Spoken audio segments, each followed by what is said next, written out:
African, we have been told so many things, haven't we? For generations, we were taught to look outside of ourselves for our power. We were guided to seek it in the rustle of money, in the echoes of political speeches, in religions borrowed from distant lands. We were handed systems designed to keep our eyes perpetually busy, but our spirits sound asleep. These systems are clever. They offer a constant stream of distractions, a never-ending cycle of hope and disappointment, always pointing to something external as the source of our salvation. Think about it: money, politics, even some forms of organized religion, they all demand our attention, our energy, our belief. They become the center of our world, the yardstick by which we measure our worth and our progress. We chase financial success, believing it will bring freedom. We fight for political ideologies, hoping they will bring justice. We follow religious doctrines, promising enlightenment. And while we are busy chasing, fighting, and following, the most profound truth remains hidden right within us. But there comes a day, a pivotal moment in your journey, when you finally see the real you. And I'm not talking about your reflection in the mirror or the identity you've built for the world. I am talking about your soul. The day you catch a glimpse of your own soul is the day everything changes. It's the day you finally, truly understand how powerful your human body really is.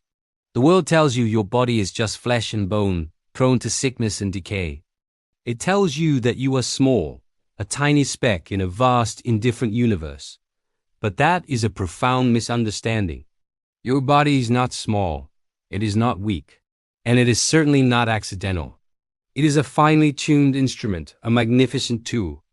It's a receiver capable of tuning into frequencies of wisdom and energy that extend far beyond our five senses. It's a translator, taking the formless language of the spirit and expressing it into the physical world through your actions, your words, your very presence. The external forces I mentioned earlier, money, politics, religion, they serve a purpose, but often that purpose is to distract you. Money distracts you with the endless pursuit of more, making you believe your value is tied to your bank account. Politics divides you, pitting brother against sister, neighbor against neighbor, based on manufactured identities and conflicting interests. It keeps us arguing over scraps while the whole feast is ignored. Religion, when misinterpreted, argues for you, telling you what to believe, how to think, who to be, instead of empowering you to discover your own divine connection. All of them are masterful at pulling your attention away from the one thing that could change your entire reality, the image of your soul. Why? Because if you truly saw it, if you truly recognized the magnificent, luminous being that you are, you would stop underestimating yourself immediately. You would stop playing small.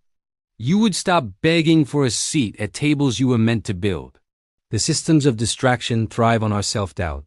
They rely on us believing we are incomplete without them. The day you see your soul, you begin to understand what else your body was designed to do. It's a moment of profound awakening. Suddenly, you realize you were built to think beyond the cage of fear. Fear is the great paralyzer, the voice that whispers, "What if?" and "You can't."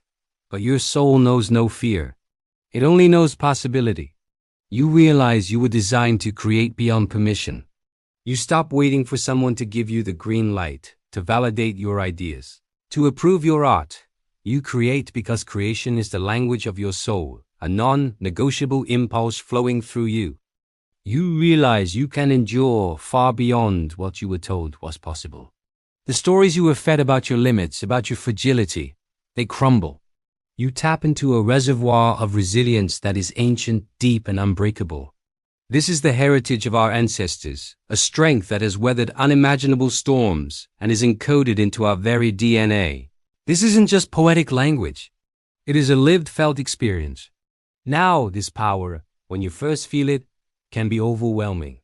It's like staring directly into the sun after a lifetime in a dim room. It is so immense, so potent that being human can suddenly feel unfair. But here's the crucial distinction. It feels unfair not because humanity is weak, but because you were never taught how much it could truly carry. You were given a high-performance vehicle, but only taught how to use it like a bicycle. We were taught to see our bodies as sources of pain, shame, and limitation. We were told to transcend the body, to escape it. But what if that was the greatest misdirection of all? What if the body is not the prison? The body is the interface. It's the bridge between the spiritual and the material. It's the sacred ground where heaven and earth meet. It's the vessel through which our soul experiences, learns, loves, and evolves. To reject the body is to reject the very tool given to us for this journey. And this brings us back to home, to Africa. Our continent, our people, we were never poor in spirit. That is a narrative that was sold to us, a lie we were encouraged to internalize. We were only distracted from remembering it. The richness of our spirit is in our soil, in our music, in our stories, in the rhythm of our hearts. The world tried to make us forget. It covered our gold with dust and tried to convince us it was just dirt. But the spirit of Africa is patient. It waits, it whispers in the wind, it pulses in the drums, and it shines in the eyes of those who are beginning to wake up. It is time for us to stop looking outside. It is time to turn our gaze inward, to dust off the mirror of our soul and see the royalty that has been waiting there all along. The journey back to ourselves is the greatest adventure we will ever undertake, and it starts now. It starts with you. Remember who you are. Thank you for watching. If this message resonates with you, please like, share, and subscribe to join our community of remembrance and reclamation. Let's walk this path together.